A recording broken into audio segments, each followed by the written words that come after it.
जय श्री राम। प्रिय भक्तों, भगवान के जन्म कर्म की दिव्यता एक अलौकिक और रहस्यमय विषय है।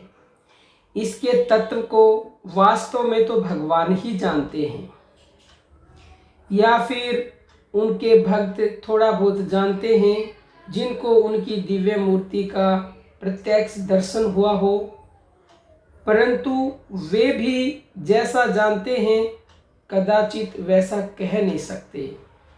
जब एक साधारण विषय को भी मनुष्य जिस प्रकार अनुभव करता है उसी प्रकार नहीं कह सकता, तब ऐसे अलौकिक विषय को कोई कैसे कह सकता है।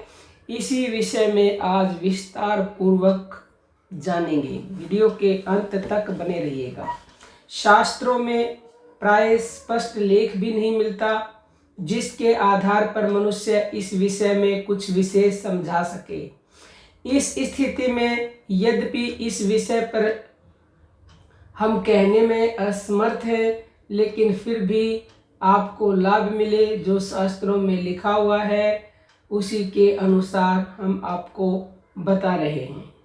भगवान का जन्म दिव्य है, अलौकिक है, अद्भुत है। इसकी दिव्यता को जानने वाला करोड़ों मनुष्यों में शायद ही कोई एक होगा। जो इसकी दिव्यता को जान जाता है वह मुक्त हो जाता है। स्वयं भगवान ने गीता में कहा है, अध्याय 4 के श्लोक नंबर 9 में, हे अर्जुन, मेरा जन्म और कर्म दिव्य अर्थात अलौकिक है। इस प्रकार जो पुरुष तत्व से जानता है वह शरीर को त्याग कर फिर जन्म को नहीं प्राप्त होता, किंतु मुझको ही प्राप्त होता है। इस रहस्य को नहीं जानने वाले लोग कहते हैं कि निराकार सच्चिदानंद घन परमात्मा का साकार रूप में प्रकट होना न तो संभव है न युक्ति संगत ही है। वे ये भी शंका करते हैं कि सर्वव्यापक सर्वत्र समभाव से स्थित सर्वशक्तिमान भगवान पूर्ण रूप से एक देश में कैसे प्रकट हो सकते हैं, और भी अनेक प्रकार की शंकाएं की जाती हैं। वास्तव में ऐसी शंकाओं का होना कोई आश्चर्य की बात नहीं। जब मनुष्य जीवन में इस लोक की किसी अद्भुत बात के संबंध में भी बिना प्रत्यक्ष ज्ञान हुए उस पर पूरा विश्वास नहीं होता, तब भगवान के विषय में विश्वास न होना आश्चर्य अर्थात असंभव नहीं कहा जा सकता। भौतिक विषय को तो उसके क्रिया साध्य होने के कारण विज्ञान के जानने वाले किसी भी समय प्रकट करके उस पर विश्वास करा भी सकते हैं, किंतु परमात्मा संबंधी विषय बड़ा ही विलक्षण है। प्रेम और श्रद्धा से स्वयं निरंतर उपासना करके ही मनुष्य इस तत्व को प्रत्यक्ष कर सकता है। कोई भी दूसरा मनुष्य अपनी मानवीय शक्ति से इसे प्रकट करके नहीं दिखला सकता। भगवान ने गीता अध्याय 4 में श्लोक नंबर 54 में कहा है, हे श्रेष्ठ तप वाले अर्जुन, अनन्य भक्ति करके तो इस प्रकार में प्रत्यक्ष देखने के लिए और तत्व से जानने के लिए तथा प्रवेश करने के लिए अर्थात एक ही भाव से प्राप्त होने के लिए भी शक्य हूँ। प्रहलाद को भगवान ने खंबे में से प्रकट होकर दर्शन दिया था। इस प्रकार भगवान के प्रकट होने के अनेक प्रमाण शास्त्रों में विभिन्न स्थानों पर मिलते हैं। सर्वशक्तिमान परमात्मा तो असंभव को संभव कर सकते हैं, फिर यह तो सर्वथा युक्ति संगत है। भगवान जब सर्वत्र विद्यमान हैं, तब उनका स्तंभ में से प्रकट हो जाना कौन सा आश्चर्य की बात है। यदि यह कहे कि निराकार सर्वव्यापक परमात्मा एक देश में पूर्ण रूप से कैसे प्रकट हो सकते हैं, तो इसको समझाने के लिए हम अग्नि का उदाहरण आपके सामने रखते हैं। यद्यपि यह संपूर्ण रूप से पर्याप्त नहीं है, क्योंकि परमात्मा के सदृश व्यापक वस्तु अन्य कोई है ही नहीं जिसकी परमात्मा के साथ तुलना की जा सके। अग्नि तत्व कारण रूप से अर्थात परमाणु रूप से निराकार है और लोक में समभाव से सभी जगह अप्रकट रूपेण व्याप्त है। लकड़ियों के मथने से, चकमक पत्थर से और दिया सिलाई की रगड़ से अथवा अन्य साधनों द्वारा चेष्टा करने पर वह एक जगह अथवा एक ही समय कई जगह प्रकट होती है, और जिस स्थान में अग्नि प्रकट होती है उस स्थान में अपनी पूर्ण शक्ति से ही प्रकट होती है। अग्नि की छोटी सी शिखा को देखकर कोई यह कहे कि यहाँ अग्नि पूर्ण रूप से प्रकट नहीं है, तो यह उसकी भूल है। जहाँ पर भी अग्नि प्रकट होती है वह अपनी दाहक तथा प्रकाशक शक्ति को पूर्णतः साथ रखती हुई प्रकट होती है और आवश्यक होने पर वह जोर से प्रज्वलित होकर सारे ब्रह्मांड को भस्म करने में समर्थ हो सकती है। इसी तरह पूर्ण शक्ति संपन्न होकर एक जगह या एक ही समय अनेक जगह एक देशीय साकार रूप में प्रकट होने के साथ ही वह अग्नि अव्यक्त निराकार रूप में सर्वत्र व्याप्त भी रहती है। इसी प्रकार निराकार सर्वव्यापी विज्ञानानंद घन अक्रिय रूप परमात्मा अप्रकट रूप से सब जगह व्याप्त होते हुए भी संपूर्ण गुणों से संपन्न अपने पूर्ण प्रभाव के सहित एक जगह अथवा एक ही काल में अनेक जगह प्रकट हो सकते हैं। इसमें आश्चर्य की कौन सी बात है। इस प्रकार भगवान का प्रकट होना तो सर्व प्रकार से युक्ति संगत ही है। कोई व्यक्ति यह शंका करते हैं कि भगवान सर्वशक्तिमान है, वे अपने संकल्प मात्र से ही रावण और कंस आदि को दंड दे सकते थे, फिर उन्हें राम और श्री कृष्ण के रूप में अवतार लेने की क्या आवश्यकता थी। यह शंका भी सर्वथा अयुक्त है। ईश्वर के कर्तव्य के विषय में इस प्रकार की शंका करने का मनुष्य का कोई अधिकार नहीं है। तथापि जिनका चित्त अज्ञान से मोहित है उनके मन में ऐसी शंका हो जाया करती है।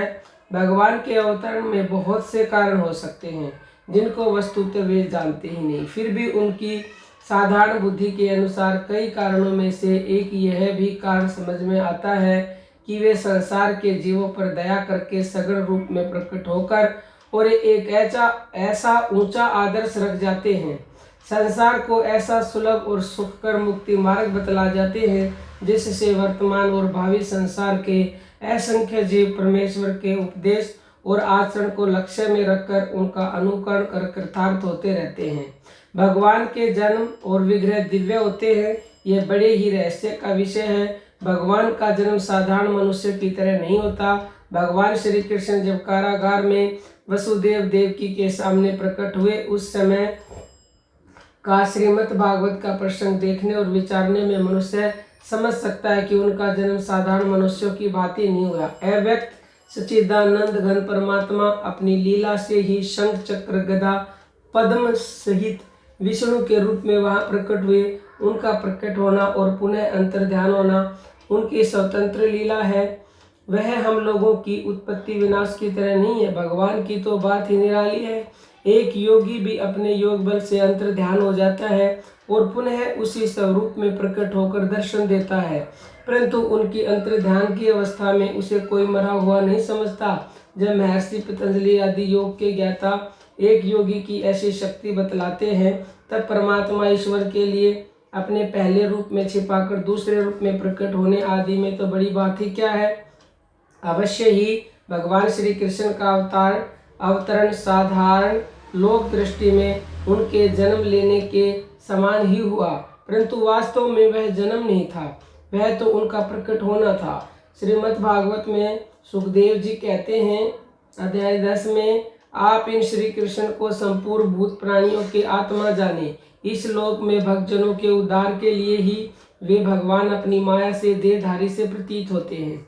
जब भगवान दिव्य रूप से प्रकट हुए तब माता देवकी की उनकी अनेक प्रकार से स्तुति करती हुई कहती है, हे विश्वात्मन, आप शंख चक्र गदा पद्म और श्री से सुशोभित 4 भुजा वाले अपने इस अद्भुत रूप को छिपा लीजिए। देवकी के प्रार्थना करने पर भगवान ने अपने चतुर्भुज रूप को छिपाकर द्विभुज बालक का रूप धारण कर लिया।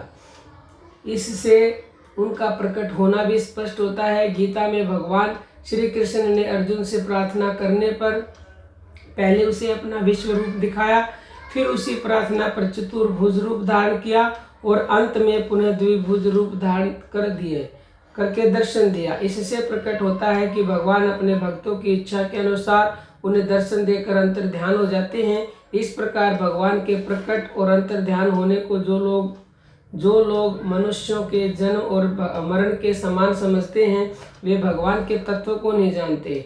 अपने जन्म की दिव्यता को दिखलाते हुए भगवान ने गीता में अर्जुन से कहा है अध्याय 4 के श्लोक नंबर 6 में, मैं अविनाशी स्वरूप अजन्मा होने पर भी तथा सब भूत प्राणियों का ईश्वर होने पर भी अपनी प्रकृति को अधीन करके योग माया से प्रकट होता हूँ। इन शब्दों से भगवान का यह कथन स्पष्ट है कि मेरे प्रकट होने के तत्व को नहीं जानने वाले मूर्खों को मैं अजन्मा होता हुआ भी जन्मता हुआ सा प्रतीत होता हूँ। जब मैं सगुण रूप से अंतर्ध्यान होता हूँ तब मेरे इस छिपने के रहस्य को न जानने वाले मूर्खों की दृष्टि में अविनाशी विनाश भाव को प्राप्त होता हुआ सा प्रतीत होता हूँ। जब मैं लीला से साधारण रूप में प्रकट होता हूँ तब उसका यथार्थ मर्म न जानने वाले मूढ़ों की दृष्टि में मैं सर्वव्यापक सच्चिदानंद घन परमात्मा सारे भूत प्राणियों का ईश्वर होता हुआ भी साधारण मनुष्य सा प्रतीत होता हूँ। भगवान का प्रकट होना और अंतर्ध्यान होना मनुष्यों की उत्पत्ति और विनाश के सदृश नहीं है। उनका जन्म मनुष्यों के जन्म की भांति होता तो एक क्षण के अंदर एक शरीर से दूसरे शरीर का परिवर्तन करना जैसे उन्होंने देवकी और अर्जुन के सामने किया था कभी नहीं बन सकता। मनुष्य के शरीर के विनाश की तरह भगवान के दिव्य वपु का विनाश भी नहीं समझना चाहिए। जिस शरीर का विनाश होता है वह तो यही पड़ा रहता है, किंतु देवकी के सामने चतुर्भुज के और अर्जुन के सामने विश्व रूप और चतुर्भुज रूप के अदृश्य हो जाने पर उन वपुओं की वहाँ उपलब्धि नहीं होती। इतना ही नहीं, भगवान श्री कृष्ण ने जिस देह से 125 वर्ष तक लोकहित के लिए विविध लीलाएं की वह देह भी अंत में नहीं मिला। वे उसी लीला में वपु से ही परम धाम को पधार गए। इसके बाद भी जब जब भक्तों ने इच्छा की तब तब उसी श्याम सुंदर शरीर से पुनः प्रकट होकर उन्हें दर्शन देकर कृतार्थ किया। यदि उनके देह का विनाश हो गया होता तो परम धाम पधारने के अनंतर इस प्रकार पुनः प्रकट होना कैसे बनता। इससे यह बात सिद्ध होती है कि भगवान का अंतर्ध्यान होना ही अपने परम धाम में सिधारना है, न कि मनुष्य देह की भांति विनाश होना। श्रीमद् भागवत में लिखा है, अध्याय 11 में, भगवान योग धारणा जनित अग्नि के द्वारा धारणा ध्यान में मंगल कारक अपनी लोकाभिरामा मोहिनी मूर्ति को भस्म किए बिना ही इस अपने शरीर से परम धाम को पधार गए।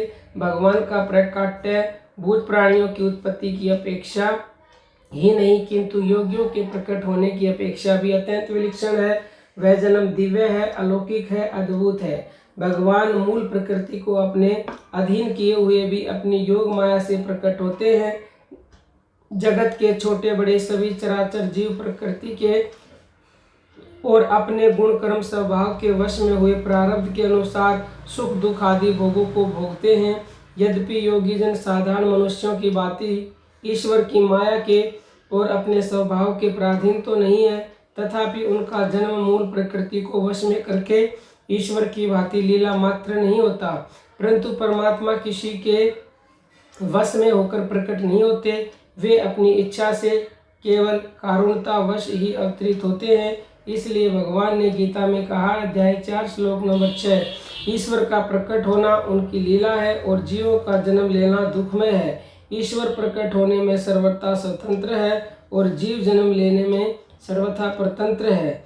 ईश्वर के जन्म में हेतु है जीवों पर उनकी हेतु की दया और जीवों के जन्म में हेतु है उनके पूर्वकृत शुभाशुभ कर्म। जीवों के शरीर अनित्य, पापमय, रोगग्रस्त, लौकिक और पांच भौतिक होते हैं एवं ईश्वर का शरीर परम दिव्य अप्राकृत होता है, वह पांच भौतिक नहीं होता। श्रीमद् भागवत में ब्रह्मा जी कहते हैं अध्याय 10 में, हे देव, आपके इस दिव्य प्रकट देह की महिमा को भी कोई नहीं जान सकता, जिसकी रचना पंचभूतों से न होकर मुझ पर अनुग्रह करने के लिए अपने भक्तों की इच्छा के अनुसार की हुई है। फिर आपके उस साक्षात आत्म सुखानुभव अर्थात विज्ञानानंद घन स्वरूप को तो हम लोग समाधि के द्वारा भी नहीं जान सकते।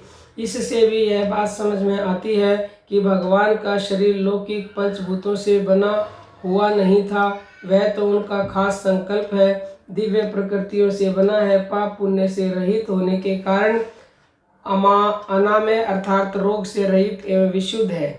विज्ञानानंद घन परमात्मा के सगुण रूप में प्रकट होने के कारण ही उस रूप को आनंद में कहा है, मानो संपूर्ण अनंत आनंद ही मूर्तिमान होकर प्रकट हो गया है। या यूँ समझिए कि साक्षात प्रेम की दिव्य मूर्ति धारण कर प्रकट हो गया है। इसी से जो उस आनंद और प्रेम श्याम सुंदर दिव्य शरीर का तत्व जान लेता है वह प्रेम में मुग्ध हो जाता है, आनंद में बन जाता है। प्रेम और आनंद वास्तव में एक ही चीज़ है, क्योंकि प्रेम से ही आनंद होता है। प्रकृति के संबंध बिना मनुष्य की चरम दृष्टि से वे दृष्टिगोचर नहीं होते। इसलिए परमेश्वर अपनी प्रकृति के शुद्ध सत्व को साथ लिए हुए प्रकट होते हैं, अर्थात जिन शब्द स्पर्श रूप रस गंध आदि का योगी लोगों को अनुभव होता है, उन्हीं दिव्य धातुओं से संबंध किए हुए भगवान प्रकट होते हैं। भक्तों पर अनुग्रह कर वे विज्ञानानंद घन परमात्मा जब अपने भक्तों को दर्शन देकर उनसे वार्तालाप करते हैं, तब अपनी लीला से दिव्यता को स्वाधीन करके ही वे प्रकट हुआ करते हैं, क्योंकि नेत्र रूप को देख सकते हैं। अतएव भगवान को रूप वाला बनना पड़ता है। त्वचा स्पर्श को विषय करते हैं, अतएव भगवान को स्पर्श वाला बनना पड़ता है। नासिका गंध को विषय करती है, अतएव भगवान को दिव्य गंध में वपु धारण करना पड़ता है। इसी प्रकार मन और बुद्धि माया का कार्य होने से माया से सम्मिलित वस्तुओं को ही चिंतन करने और समझने में समर्थ है। इसलिए निराकार सर्वव्यापी विज्ञानानंद घन परमात्मा प्रकृति के गुणों सहित अपने भक्तों को विशेष ज्ञान कराने के लिए साकार होकर प्रकट होते हैं। प्रकृति के सहित उस शुद्ध सच्चिदानंद घन परमात्मा के प्रकट होने का तत्व सबकी समझ में नहीं आता। इसलिए भगवान ने गीता के अध्याय 7 के श्लोक नंबर 28 में कहा है, अपनी योग माया से छिपा हुआ मैं सबके प्रत्यक्ष नहीं होता, इसलिए वह अज्ञानी मनुष्य मुझ जन्म रहित अविनाशी परमात्मा को तत्व से नहीं जानता, अर्थात मुझे जन्मने मरने वाला मानता है। तत्व को न जानने के कारण ही लोग भगवान का अपमान भी किया करते हैं और भगवान के शक्ति सामर्थ्य की सीमा बांधते हुए कह देते हैं कि विज्ञानानंद घन निराकार परमात्मा साकार रूप से प्रकट हो ही नहीं सकते। वे साक्षात परमेश्वर भगवान श्री कृष्ण को परमात्मा न मानकर एक मनुष्य विशेष मानते हैं। भगवान के संबंध में इस प्रकार की धारणा करनी किसी चक्रवर्ती विश्व सम्राट को एक साधारण तालुकेदार मानकर उसका अपमान करने की भांति ईश्वर की अवज्ञा या उनका अपमान करना है। भगवान ने गीता में भी कहा, अध्याय 9 श्लोक नंबर 11, संपूर्ण भूतों के महान ईश्वर रूप मेरे परम भाव को न जानने वाले मूढ़ लोग मनुष्य का शरीर धारण करने वाले मुझ परमात्मा को तुच्छ समझते हैं, अर्थात अपनी योग माया से संसार के उद्धार के लिए मनुष्य रूप में विचरते हुए मुझको साधारण मनुष्य मानते हैं। इससे यह बात सिद्ध हो गई कि निराकार सर्वव्यापी भगवान जीवों के ऊपर दया करके धर्म की स्थापना के लिए दिव्य साकार रूप से समय समय पर अवतरित होते हैं। इस प्रकार शुद्ध सच्चिदानंद निराकार परमात्मा के दिव्य गुणों के सहित प्रकट होने के तत्व को जो जानता है, वही पुरुष उस परमात्मा की दया से परम गति को प्राप्त हो जाता है। जिस प्रकार भगवान के जन्म की अलौकिकता है, उसी प्रकार भगवान के कर्मों की भी अलौकिकता है। इसलिए भगवान के कर्मों की दिव्यता जानने से पुरुष परम पद को प्राप्त हो जाता है। भगवान के कर्मों में क्या दिव्यता है, उसका जानना क्या है और जानने से मुक्ति कैसे होती है, इस विषय में अभी बात करेंगे। भगवान के कर्मों में अहेतु की दया, क्षमता, स्वतंत्रता, उदारता, दक्षता और प्रेम आदि गुण भरे रहने के कारण मनुष्य की तो बात ही क्या है, सिद्ध योगियों की अपेक्षा भी उनके कर्मों में अत्यंत विलक्षणता होती है। वे सर्वशक्तिमान, सर्व सामर्थ्यवान, असंभव को भी संभव कर देने वाले होने पर भी न्याय विरुद्ध कोई कार्य नहीं करते। उन विज्ञानानंद घन भगवान श्री कृष्ण ने सर्वभूत प्राणियों पर परम दया करके धर्म की स्थापना और जीवों का कल्याण कर दिया है किया। उनकी प्रत्येक क्रिया में प्रेम एवं दक्षता, निष्कामता और दया परिपूर्ण है। जब भगवान वृंदावन में थे, तब उनकी बाल लीला की प्रत्येक प्रेममयी क्रिया को देखकर गोप और गोपियां मुग्ध हो जाया करती थी। भगवान श्री कृष्ण के तत्व को जानने वाले जितने भी स्त्री पुरुष थे, उनमें कोई एक भी ऐसा नहीं था जो उनकी प्रेममयी लीला को देखकर मुग्ध न हो गया हो। उनकी मुरली की तान को सुनकर मनुष्य तक या पशु पक्षी तक मुग्ध हो जाते थे। उनके शरीर और वाणी की चेष्टाएं ऐसी अद्भुत थी जिनका किसी मनुष्य में होना असंभव है। प्रौढ़ अवस्था में भी उनके कर्मों की विलक्षणता को देखकर उनके तत्व को जानने वाले प्रेमी भक्त पद पद पर मुग्ध हुआ करते थे। अर्जुन तो उनके कर्म और आचरणों पर तथा हाव भाव चेष्टा को देखकर इतना मुग्ध हो गया कि वह सदा उनके इशारे पर कठपुतली की भांति कर्म करने के लिए तैयार रहता था। भगवान के लिए कोई कर्तव्य न होने पर भी वे केवल जीवों को सन्मार्ग में लगाने के लिए ही कर्म किया करते हैं। गीता में भगवान ने स्वयं कहा, अध्याय 3 श्लोक नंबर 22, हे अर्जुन, यद्यपि मुझे तीनों लोकों में कुछ भी कर्तव्य नहीं है तथा किंचित भी प्राप्त होने योग्य वस्तुएं प्राप्त नहीं है, तो भी मैं कर्मों में बरतता हूँ। भगवान को समता भी बड़ी प्रिय थी, इसलिए गीता में उन्होंने समता का वर्णन किया। अध्याय 6 के श्लोक नंबर 9 में, सुहृदय, मैत्री, बैरी, उदासीन, मध्यस्थ, द्वेषी और बंधुगणों में तथा धर्मात्माओं में और पापियों में भी जो समान भाव वाला है वह अति श्रेष्ठ है। गीता में केवल कहा ही नहीं अपितु काम पड़ने पर भगवान ने अपने मित्र और वैरियों के साथ बर्ताव भी समता का ही किया। महाभारत युद्ध के प्रारंभ में दुर्योधन और अर्जुन युद्ध के लिए मदद मांगने द्वारिका गए और दोनों ने ही भगवान से युद्ध में सहायता की प्रार्थना की। भगवान श्री कृष्ण ने कहा, एक और मेरी अक्षौहिणी नारायणी सेना है, दूसरी ओर मैं अकेला हूँ, पर मैं युद्ध में हथियार नहीं लूंगा। इससे यह बात सिद्ध हुई कि भगवान श्री कृष्ण ने अर्जुन और दुर्योधन दोनों के साथ समान व्यवहार किया। यहाँ यह विचार करने की बात है कि भगवान श्री कृष्ण को अर्जुन कितना अधिक प्रिय था। वे कहने को दो शरीर थे। महाभारत मौसल्य पर्व में वसुदेव जी अर्जुन से कहने लगे, अध्याय 6 में, हे अर्जुन, तू समझ, श्री कृष्ण ने मुझे कहा, जो मैं हूँ सो अर्जुन है, जो सो अर्जुन है सो मैं हूँ, और जो अर्जुन है सो मैं हूँ। वह जैसा कहे आप वैसा ही कीजिए। तथा श्रीमद् भागवत में भगवान ने कहा कि इतना होते हुए भी वे अपने प्रिय सखा अर्जुन के विपक्ष में लड़ने वाले उसके शत्रु दुर्योधन को भी समान भाव से सहायता करने को तैयार हो गए। और जो अपने मित्र का शत्रु होता है वह अपना ही शत्रु समझा जाता है। महाभारत उद्योग पर्व में भगवान श्री कृष्ण जब संधि कराने गए तब उन्होंने स्वयं भी कहा था, जो पांडवों का वैरी है वह मेरा भी वैरी है, और जो उनके अनुकूल है वह मेरे अनुकूल है। मैं धर्मात्मा पांडव से अलग नहीं हूँ। ऐसा होने पर भी भगवान ने दुर्योधन की सैन्य बल से सहायता मांगी। संसार में ऐसा कौन पुरुष होगा जो अपने प्रेमी मित्र के शत्रु को उसी से युद्ध करने में के कार्य में सहायता दे, परंतु भगवान की क्षमता का कार्य विलक्षण था। इस मदद को पाकर दुर्योधन भी अपने को कृत्य कृत्य मानने लगा और उसने उसे ऐसा समझा कि मानो श्री कृष्ण को मैंने ठग लिया है। भगवान श्री कृष्ण के प्रभाव को दुर्योधन नहीं जानता था, इसलिए उसने इसमें उनकी उदारता और समता तथा महत्ता का तत्व ने जानकर उसे मूर्खता समझा। जो लोग महान पुरुषों के प्रभाव को नहीं जानते उनको उन महापुरुषों की क्रियाओं के अंदर दया, क्षमता एवं उदारता आदि गुण दृष्टि गोचर नहीं होते। दुर्योधन के उदाहरण से यह बात प्रत्यक्ष प्रमाणित होती है। भगवान श्री कृष्ण जो कुछ भी करते थे सबके अंदर समता, निस्वार्थता, अनासक्ता आदि भाव पूर्ण रहते थे। इसी से वे कर्मों के द्वारा कभी लिप्यमान नहीं होते थे।